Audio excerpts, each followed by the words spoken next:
Hi കൂട്ടുകാരെ, ഇതാണ് പൂവാങ്കുടുന്നില.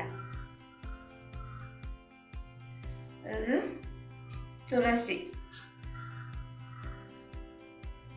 മൈലാഞ്ചി, കറ്റാർവാഴ, തവരയില. ഇത് ഇത്രയിട്ട് എണ്ണ കാച്ചാനാണ്. ഞാനിതിൽ തുമ്പ ചേർക്കുന്നുണ്ട്. ഇതാണ് തുമ്പ, ചെറിയ പൂവാണ് ഇതിന്, വെള്ളപ്പൂ തുമ്പ.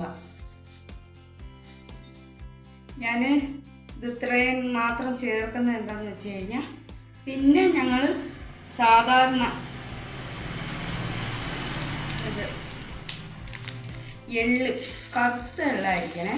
ഇതുപോലെ നല്ല കറുപ്പുള്ള വെള്ളം എടുക്കല്, കറുത്ത എള്ളായിരിക്കണം. ഇത് ഇത്രയിട്ട് ഞാൻ എണ്ണ കാച്ചുന്നത് കാര്യം എന്താണെന്ന് വെച്ച് കഴിഞ്ഞാൽ, ഇവിടെ എല്ലാവർക്കും അധികം ചിലവർ ചെമ്പരത്തിപ്പൂ ചേർക്കും. ഞാൻ ചെമ്പരത്തിപ്പൂ ഒന്നും ചേർക്കാത്തത്, തണുപ്പ് നമുക്കധികം തണുപ്പ് വേണ്ട.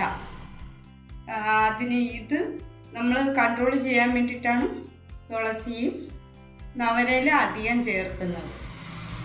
ഞാൻ കറ്റാർവാഴ ഇത്ര എടുക്കത്തില്ല, ഇതിൻ്റെ പകുതിയെ ഞാൻ എടുക്കത്തുള്ളൂ. ഇത് ഇത്രയിട്ട് എണ്ണ കാച്ചിയതാണ്. ഇത് ഞാൻ കൊടുത്തു വിടാൻ വേണ്ടിയിട്ട് കാച്ചി മുമ്പേ കൂട്ടി വെച്ചിരുന്നതാണ്. അപ്പം ഇപ്പം ഞാൻ എടുത്തത് എനിക്ക് എണ്ണ കാച്ചി വയ്ക്കാൻ വേണ്ടിയിട്ടാണ് അത്രയും എടുത്തത്.